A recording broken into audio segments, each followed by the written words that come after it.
Your life is 7 o'clock.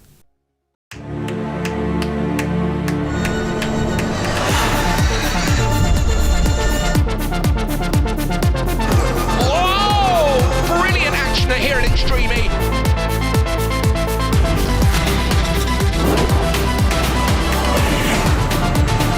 This is unbelievable. Absolute carnage.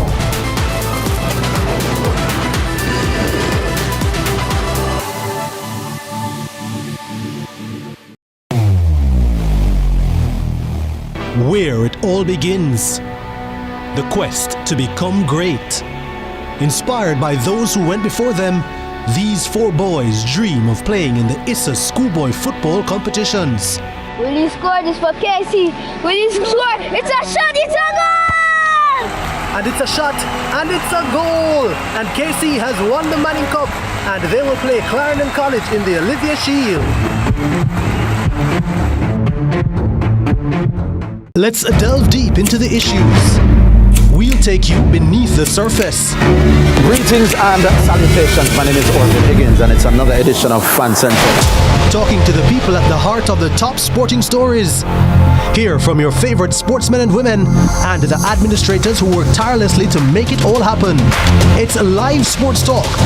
I've written an entire article. Yes. Looking at all the major issues every Tuesday at 9 p.m. It's Fan Central.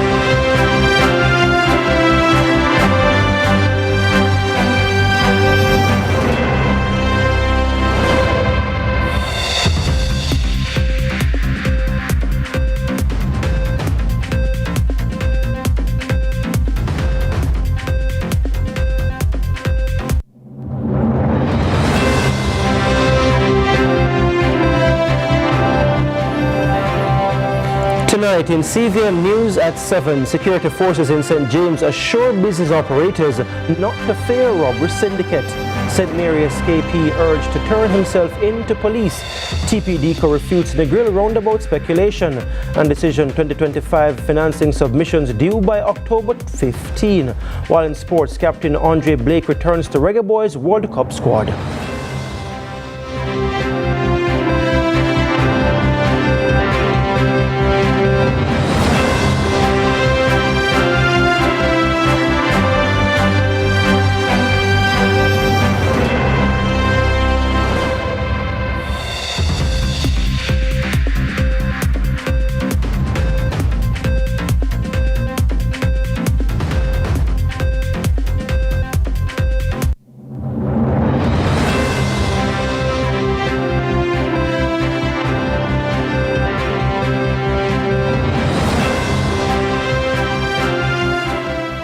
From Kingston, Jamaica, this is CVM News at 7 for Saturday, October 4. I'm Giovanni Dennis. Thanks for joining us.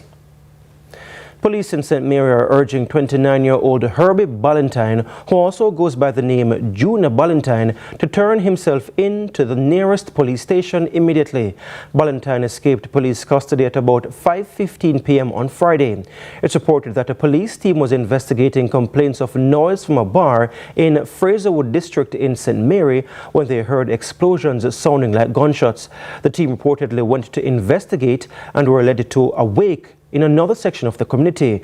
On their arrival at the wake, the police reportedly saw a man acting in a suspicious manner that aroused their suspicion.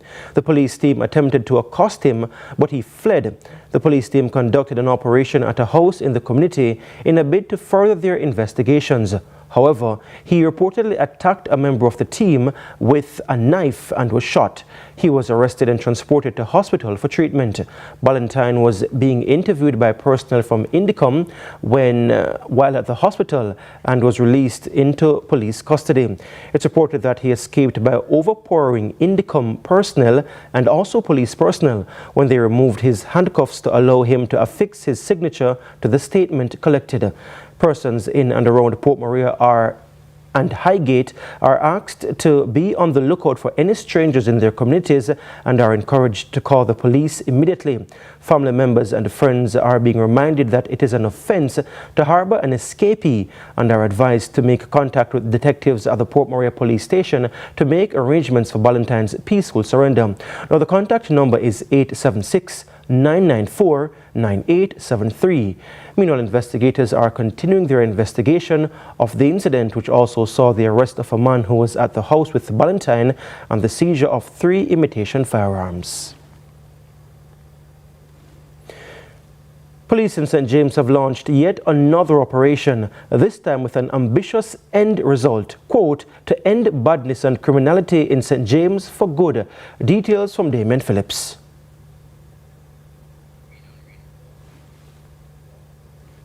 And we'll get back to that story.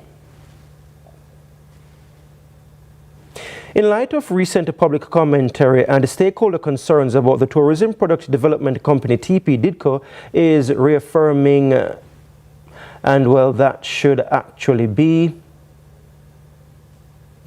the robbers. And we'll take a quick break here on CVM News at 7. Stay with us, we'll be right back.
Comfort can replace pain.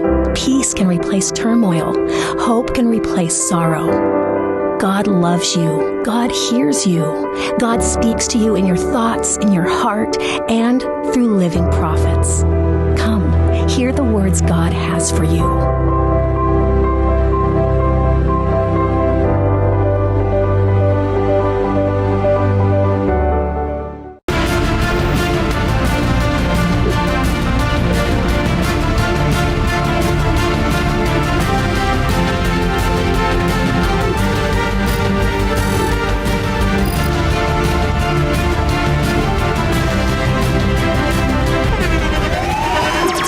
The internationally acclaimed On Stage with Winfred Williams. At a new time, Saturdays at 8 p.m. on CVM TV. So much more than entertainment.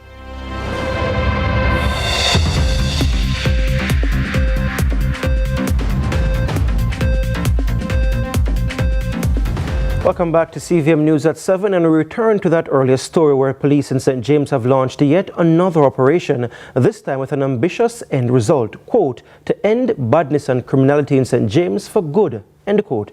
The details from Damien Phillips. We won't allow the wanton killing of the past to return.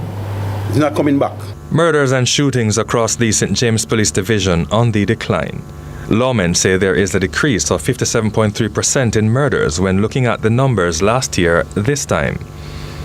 And it is our intent to push as hard as we can to ensure that we continue seeing our reductions and seeing a safe and secure St. James Division. With this being said, we are moving in our fourth quarter with a new resolve in terms of our operational push, and we have dubbed it Operation Endgame. So this year there was Operation Storm 1, then Operation Storm 2, and they have reaped success. And what could this new operation have to do with a long-standing and still relevant street slang? And the launch of this Operation Endgame is to basically end badness and criminality in St. James for good. And we have added more teeth to our activities, more assets, more intense, a combination of old and new strategies combined with our JDF partners and other formation. And the gangs, of course, have been feeling our effectiveness, and they are going to feel it even more. Mark our word.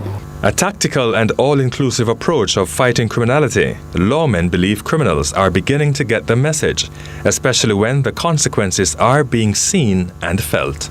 In terms of the investigation of crime, we have made significant strides. As it relates to our murders, we have arrested a number of persons for murders. Our clear-up rate presently is over 70%, and as it relates to shootings, we are over 60%. As it relates to our wanted persons, we are experiencing significant success where that is concerned. A number of our wanted persons have been arrested and charged. Lawmen and citizens enjoying a good year of relative peace and are hopeful the approaching festive season will yield more positive results. We are including in our activities assault and predial larceny, the theft of animals and produce for food safety and security. With the fear of violence now significantly reduced, security forces are hopeful citizens will continue to embrace this new way of living.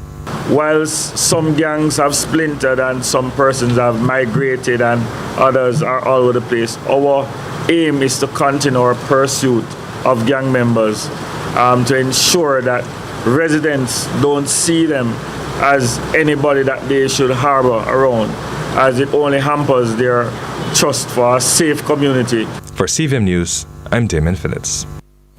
Members of the Area 1 Police are informing business operators that they will be implementing additional strategies to combat the efforts of a robbery syndicate wreaking havoc across several parishes, this ahead of the upcoming Christmas season. Details in this report. This robbery syndicate plies their trade across several parishes. A spate of coordinated robberies in St. James is creating a serious issue. Lawmen have, however, been responding.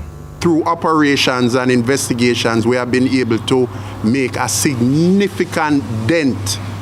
We have arrested more than a dozen perpetrators who we believe forms part of a syndicate that is operating in the St. James area. Recently, we had 5 arrested and firearms were seized from them. Crime fighters looking to move quickly on the members and associates of the syndicate to mitigate the impact on the citizenry ahead of the upcoming Christmas season. Chinese business operators are believed to be the main targets, but officers say with the amount of money in circulation expected to increase, everyone could potentially be at risk. I can say with confidence right now, the Chinese business community is breathing a sigh of relief because we have arrested and charged these persons and they are presently in custody. The mastermind of the syndicate now moving operations into other parishes, but lawmen are in pursuit. This quarter, we will be fully pursuing this female-led robbery syndicate. The main player goes by the name Toots. We'll be pushing hard against this syndicate to ensure that we bring the robberies right down. We are going into the Yuletide season and we want persons to be able to shop in peace. So our efforts will be relentless in ensuring that this robbery syndicate is fully demolished. The security forces, aware that members are embedded in some communities, will continue to work with officials in the zones of special operations and specific St. James operational teams, along with investigators to nab all involved. For CVM News, I'm Damon Phillips. In light of a recent public commentary and stakeholder concerns, the tourism development company TPDCO is reaffirming its commitment to ensuring the highest standards of execution and accountability in the Negril roundabout beautification project. The $20 million project faced an unforeseen delay due to contractor-related issues. Wade Mars, executive director at TPDCO, assures the public that work is actively back on track. The project began in June 2025 and was delayed due to an unexpected shortage of a skilled stonemason, a critical element of the design. That's just the plain truth. But rather than play the blame game or point fingers, TPDCO took action. We've reassessed the remaining scope of work to ensure it's done efficiently and to the high standards the people of Negril and Jamaica deserve. And I want the public to know this project is not stalled, it's not abandoned, and it is very much active. Work is in progress, and we're on track to complete it before the start of the high winter tourist season. The TPDCO executive director, while welcoming the constructive input of community members and business interests in the area, was adamant that the integrity of the project would not be compromised under any circumstances. We welcome input, and we have maintained constant dialogue with hoteliers, business leaders, local officials, and community members. The Negril Chamber of Commerce, while a valued stakeholder, is not a governing authority. They cannot dictate how public funds are spent or who is selected to carry out specific aspects of a government project. To do so would be to violate the law, and TPDCO will not be party to any action that breaches public procurement regulations or sidesteps the rule of law. That's not how public trust is earned, and it is not how good governance works. No efforts to contact the Negril Chamber of Commerce for a response proved unsuccessful. Up to news time. In other news, candidates who contested the September 3 general election are to submit their election expense report by Wednesday, October 15, 2025. Contributors are also required to submit their declarations by the same date. The reminder comes from the Electoral Commission of Jamaica, as all candidates or their official agents are required under the Representation of the People Act, ROPA, to submit the return of election expenses within 6 weeks of the election day. The law limits election expenditure by a candidate, whether independent or representing a registered political party, to a maximum of $15 million. Candidates are also required to submit a declaration of candidate form stating that she has not received contributions from an impermissible contributor as described in Section 52A of the ROPA Act. Now, contributors who donated to funding election campaigns are also reminded that the declaration of contributor Form 5 and the receipt for making contribution Form 6 are also become due by October 15. Submissions should be made to the returning officer for the constituency in which the candidate contested the election, or to the Director of Elections at 43 Duke Street, Kingston, for the attention of the Legal Affairs and Compliance Department. Upon receiving the submissions, the Electoral Commission of Jamaica will publish a summary of the declarations provided by the candidates. There's a firestorm of sorts that may not be easily tempered as careful navigation is required. It's about aspects of the past and the present and the discussions that are continuing surrounding spirituality and traditions. More from Curlin Brown. It's a quiet Wednesday morning in the gardens.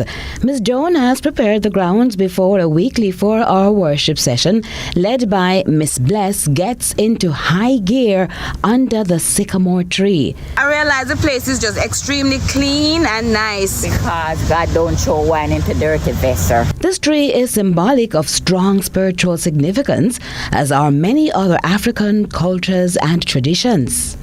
And the bucket was set there, there was 4 buckets. I catch the water from the pipe. And when I catch the water from the pipe and put it on the holy ground, there is no more water. It's the first miracle God created, turn water into wine. We don't want any wine, we want the blood of Jesus to deliver and set free. Anyone who come on this ground with a sickness, any form of sickness or nothing, this is a holy ground. But with the concept of holiness, faith, belief, and even reverence opened to challenges based on personal interpretations, some like noted songwriter and singer Roy Rayon questions the relevance of hitting out against knowledge retention. All our retentions. And because of how the Europeans and how it suited them to say the negative things about Obia, because a lot of people probably don't understand. Because Obia was something that we used to heal, you know what I'm saying. What we choose to do, we choose to find the negative, right? I am saying to you, it's a part of our culture, it is how we deal with it. And it's a lot of hypocrisy. But darts of raging fire rebuke that argument. But guess what? We are praying against those spirits. We will not allow those spirits to take over our country. So we're praying against witches and warlocks, demonic altars that sit in our country. We are praying against them. Break them down. Mash them down. In the name of Jesus. Any altar that set up. Any altar. Whether the east, the west, the north, or the south. That is not of Jesus. My church friends might be upset with me, but I went out the truth. If you check, they do rituals as well. But because the black person do the rituals, guess what happened? It is a sin. The European do the rituals, it is glorifying God. We need to stop it. We need to respect people and their heritage. We must. And this is and so while I'm speaking out now for the African heritage of the Jamaican, but it could be Indian. It could you need to respect what we are and what we came from. Curlin Brown, CVM News. Concerns are mounting over an increase in obesity among school-aged children. Experts warn if the troubling issue isn't addressed, many children could face serious health problems. Amoy Harriet reports. Every classroom in Jamaica, there's at least one child at risk of developing diabetes, heart disease, or high blood pressure before they reach adulthood. Childhood obesity, first and foremost, it actually sets the stage for serious health problems. A recent study by UNICEF found that for the first time in history, more children aged 5 to 19 across the globe are classified as obese than underweight. The number of children and adolescents who are overweight has more than doubled since 2000, from about 194 million to 391 million globally. Rosanna Pike is Advocacy Officer for the Global Health Advocacy Project at Heart Foundation. We understand that the roots of obesity really run deep, of course. So you mentioned some of the factors. Of course, there is genetics, lifestyle. But one thing we have to actually highlight, amongst the numerous factors is that they're stemming from the very obesogenic environment that we're living in today. So there is the high availability of ultra-processed low-cost foods and beverages that are high in calories, added sugars, salt or sodium. Now, the government a few years ago introduced restrictions on the consumption of sugary drinks in schools. But there are times when you interact with some school administrators who say they aren't aware of this regulation, and some say they are aware, but the monitoring and evaluation is where we fall short. Ms. Pike pointed to a cultural norm among Jamaicans which she says promotes obesity. It's stemming from, colonial times where, being overweight, obese, a sign of opulence, that you're doing well in life, when really and truly there are, it's detrimental to your overall health and well-being. She's urging the Education Ministry to fast-track the implementation of its national school nutrition policy. We put the matter to Education Minister Dr. Dana Morris-Dixon. She said the ministry recently trained some 300 school cooks. The problems we see in older Jamaicans, the NCD problem, we start early. So what we've done is to do new menus for the schools. We've also looked at innovative ways to deliver vegetables. So even with young children, when they see the green things, they don't want it. And so we were teaching them how to hide the nice vegetables in their food. We're also emphasizing physical education, because that's key. Because you want them to eat properly, but you also want them to be active. Amoy Harriet for CVM News. Time now for regional and international news. We begin with news in the region. The Ministry of Natural Resources and the Guyana Geology and Mines Commission have launched a new mineral mapping project that will help the country identify the available resources, their quantities and their locations. That report from Newsroom Guyana. This can be about gold, but this is also about so much more. It's about an organized inventory of our mineral resources. It is about the geological and the geochemistry and structural relationships of our massive mineralized terrains, their influence on the locations, their accessibility and availability for exploitation, which in turn contributes to how we plan to invest and how we garner investments at the various scales of operations. This survey will not tell an individual exactly where to dig to find gold or anything else for that matter, but it will enhance an individual's understanding of where he can prospect. The U.S. has sunk another alleged drug trafficking vessel off Venezuela, killing 4 on board, the 4th strike in a month. Caracas has condemned U.S. fighter jets spotted near its coast, while President Maduro warns of a possible state of emergency if military action escalates. CGTN America with that report. It's the largest U.S. military deployment in the Caribbean for over 3 decades. 8 warships, a nuclear submarine, and 10 F-35 fighter jets are among the assets currently in the region. The official mission is to combat drug trafficking across the Caribbean. On Thursday, the Venezuelan defense minister said that 5 jets were spotted flying close to its shores, an action he described as an illegal incursion. 5 vectors with flight characteristics of 400 knots and flying at an altitude of 35,000 feet. What does that indicate? Dear people of Venezuela, these are fighter planes that US imperialism has dared to approach the Venezuelan coast.